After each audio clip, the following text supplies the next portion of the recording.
Oh, I look like a boy.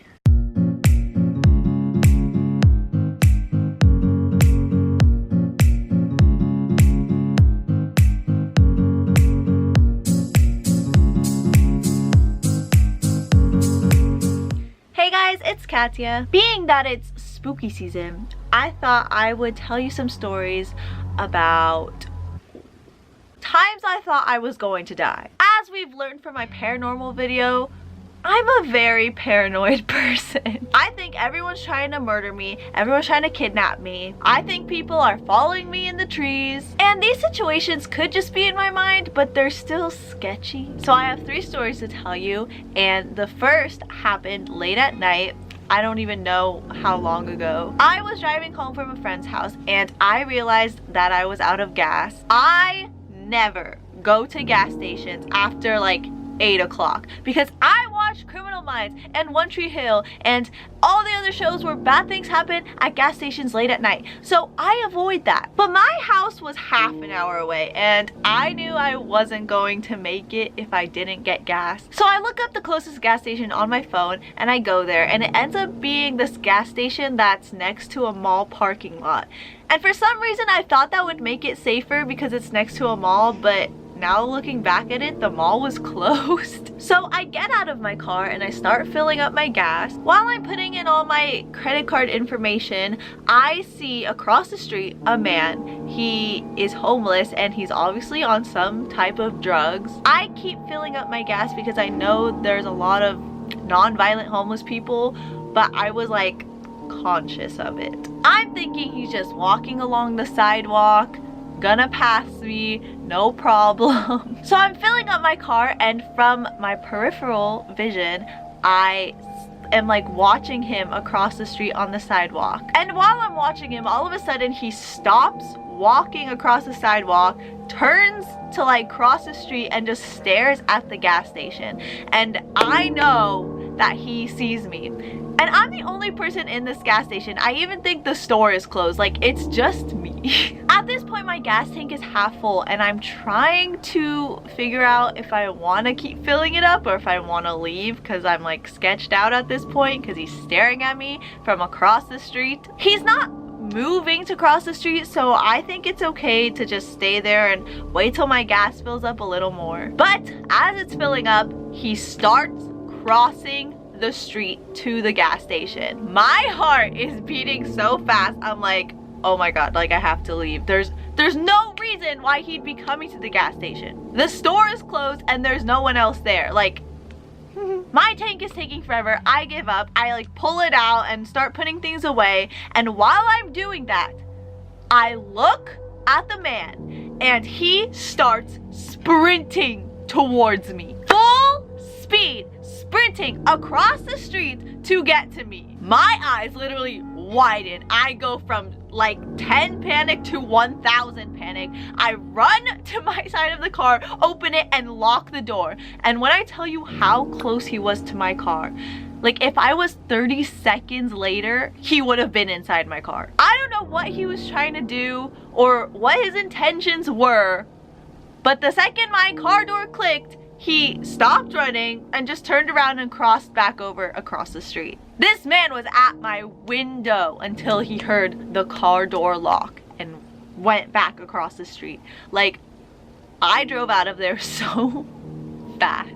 And since that day, I have never been to a gas station alone at night, and I never will. Next story. So when I say I'm paranoid, my 2 best friends are 1,000 times more paranoid than I am. It's to the point where it's ridiculous. Earlier this year, they came and visited me in Boston, and we had to Uber to certain places that were too far that I wanted to take them to. So one of those places was the seaport, so we called an Uber to go take us there, and it was supposed to be like a 20-minute drive. Because my best friends are so paranoid, they always put the destination in their maps in an Uber and like see if he's going the right way the whole ride, literally until we get out. For the first half of the car ride, I didn't hear any complaints. I didn't hear anything bad about the driver. We were just going along. He was turning when the directions said to turn. He was taking the right freeways. Like, everything was fine. But halfway through the trip, he takes an exit on the highway when he wasn't supposed to. My friend Yanette starts freaking out. We're all in the back seat, but she's texting me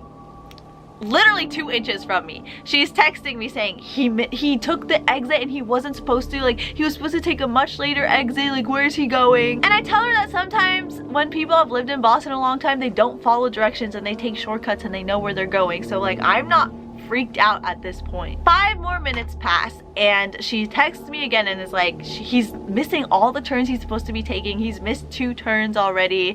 And it keeps telling him to get back on the highway and he's not. And I'm like, Yanette, it's the seaport. Everyone knows what general direction that is in Boston. Like, we're fine. It's probably a shortcut. 10 more minutes go by and we should have been there by now. It was only a 20-minute drive and it's been half an hour. So I look at the Uber driver's phone, which is like on the little stand, and it says like 25 more minutes until arrival, which is more than what we started with 30 minutes ago. So now I'm a little paranoid. Now I'm looking on with Yanette's phone at the navigation, watching him miss every turn, watching the navigation reroute itself, watching the arrival time keep going up. And we're texting each other like, should we say something? Like, I don't know what to do. Should we call the police? Should we like report him? I don't know. And then he starts going down this like abandoned road and we're like, oh no. He pulls onto the side of the road and it's like a junkyard sewage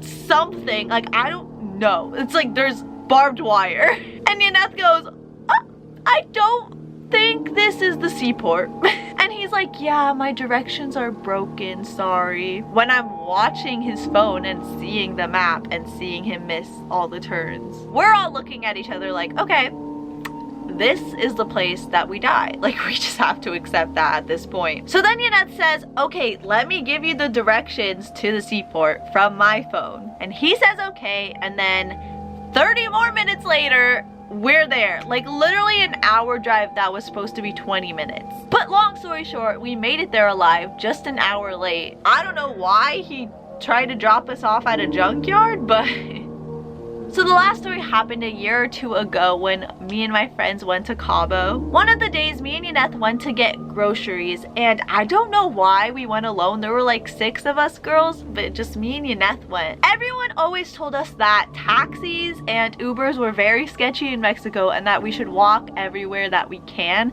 So the grocery store was less than a mile away and we decided to walk there, because we thought we were being safer.